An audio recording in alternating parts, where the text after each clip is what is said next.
Fibro adenoma आपके breast में होने वाली एक गांठ है। ये गांठ जो है सबसे इम्पॉर्टेंट बात है कैंसरस नहीं होती है। आपको अगर अपनी छाती में अपने ब्रेस्ट में कभी कोई गांठ दिखे तो ज़रूरी नहीं है कि वो कैंसरस हो। 90% ऑफ द केसेस में ये फाइब्रो एडिनोमा होता है जो कि कैंसरस नहीं है। इस वीडियो में हम देखेंगे कि आप फाइब्रो एडिनोमा को कैसे पहचानेंगे और ब्रेस्ट कैंसर से डिफ्रेंशिएट कर पाएंगे। इसको कैसे पहचानते हैं, कैसे इलाज होता है और कैसे आप खुद अपने ब्रेस्ट का एग्जामिनेशन कर सकते हैं। तो सबसे पहले बात करते हैं फाइब्रो एडिनोमा की। ये जो है आप कैसे पहचानेंगे। आप अपने ब्रेस्ट को जब एग्जामिन करेंगे तो आपको बहुत लगेगा छोटी सी कोई गांठ है, गोल सी है, स्मूथ सी एजेस हैं, आप पकड़ रहे हैं तो इधर उधर चली जा रही है और इधर उधर जाने की वजह से इसे ब्रेस्ट माउस बोलते हैं। दूसरी बात, ये छोटी होती है, 2 से 4 सेंटीमीटर के अराउंड होती है, लेकिन किसी किसी में ये गांठें फिर जो है कभी कभी बढ़ने लग जाती है, इनका साइज़ बढ़ जाता है। एज की बात करें तो 15 से 30-35 साल की उम्र में ज़्यादा पाई जाती हैं। हाँ, उसके बाद भी आपको मिल सकती है, लेकिन इसका रिलेशन हार्मोन से होता है। हार्मोन्स जैसे जैसे कम होते जाते हैं तो ये भी जो है इनका साइज़ रिड्यूस हो भी जाता है, अपने आप भी रिड्यूस हो जाता है।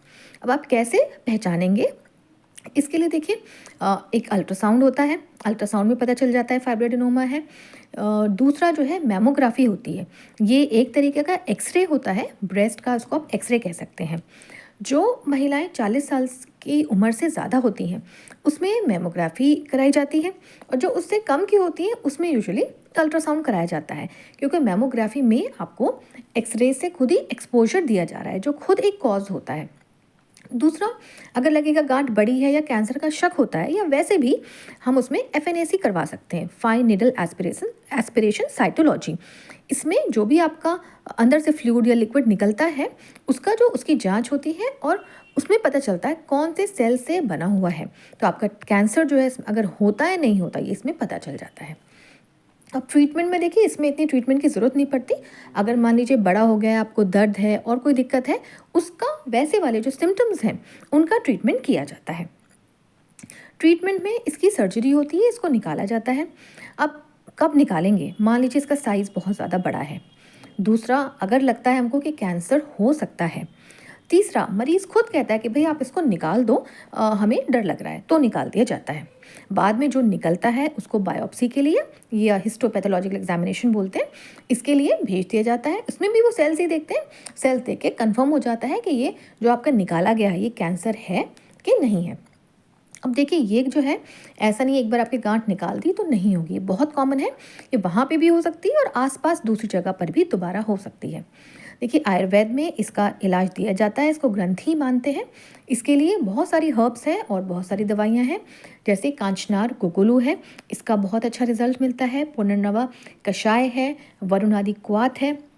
लेकिन ये आप जो कुछ भी लें, आप एक बार जो आपके आयुर्वेदिक प्रैक्टिशनर हैं या आयुर्वेदिक डॉक्टर हैं उनसे कंसल्ट कर कर ही लें, क्योंकि हर पर्सन जो होता है उस पर अलग मेडिसिन काम करती है। आप मुझे भी कांटेक्ट कर सकते हैं, आप अपनी प्रॉब्लम नीचे कमेंट में लिख सकते हैं।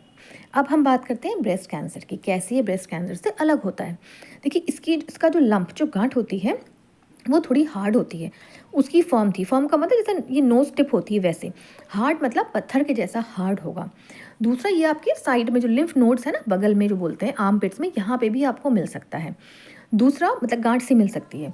आपके जो ब्रेस्ट में आपको कभी कभी घाव से हो सकते हैं, जैसे फोड़ा वोड़ा हल्का फुल्का। दूसरा, आपके सूजन भी आ सकती है। आपकी जो खाल है वो बहुत ज़्यादा वहाँ पे आपको मोटी लग सकती है, या आपको लगेगा स्किन अंदर को जा रही है, स्किन में गड्ढा सा हो रहा है, स्किन का जो टेक्सचर है आपका वो उसमें चेंज होने लग जाता है। आप अपने निपल प्रेस करके देखते हैं, उसमें से डिस्चार्ज आ सकता है, मैला डिस्चार्ज या रेड कलर का, वाइट कलर का इसमें आ सकता है। अगर आपको इनमें से कोई भी सिम्टम अपने अंदर दिख रहा है तो आप एकदम जाके अपने डॉक्टर से मिलें, क्योंकि ये एक सीरियस इश्यू होता है। अब देखिए, सेल्फ एग्जामिनेशन बहुत ज़्यादा ज़रूरी है। आप अपना खुद से ब्रेस्ट का एग्जामिनेशन करते रहा करिए, ये बहुत ही इंपॉर्टेंट है। आप शीशे के सामने खड़े हो जाइए, दोनों हाथ अपने कमर में रखिए और फिर दोनों ब्रेस्ट को एग्जामिन करिए, देखिए दोनों सही है नहीं है, कोई चेंजेस तो नहीं है। फिर दोनों हाथ अपने सर के ऊपर रखिए, इसके बाद देखिए कि दोनों में कुछ फ़र्क तो नहीं है। फिर एक हाथ अपने सर के ऊपर रखिए और फिर दूसरे हाथ से एग्जामिन करें कि जो हाथ ऊपर है उस वाले ब्रेस्ट में कोई दिक्कत तो नहीं है। आप सीधे लेट सकते हैं, लेट के हाथों की उंगलियों से महसूस करिए, पैल्पेट करके देखिए कि आपको कहीं कोई गांठ या कुछ अंदर को जाता हुआ कोई चीज़ या कुछ ऐसा तो नहीं दिख रहा है। दूसरा, निपल आप प्रेस करके ज़रूर देखेंगे, निपल में से आपके कहीं किसी भी टाइम कोई डिस्चार्ज तो नहीं आ रहा है। ये ब्रेस्ट एग्ज़ामिनेशन आपको हर 2-3 महीने में करते रहना चाहिए। अगर आप खुद इस चीज़ को देखेंगे, थोड़ा अवेयर रहेंगे, तो आपकी जो बीमारी है वो जल्दी डायग्नोस हो जाएगी और वो कैंसर तो नहीं है, वो आपको पता रहेगा। वीडियो अच्छा लगा हो तो लाइक, शेयर, सब्सक्राइब।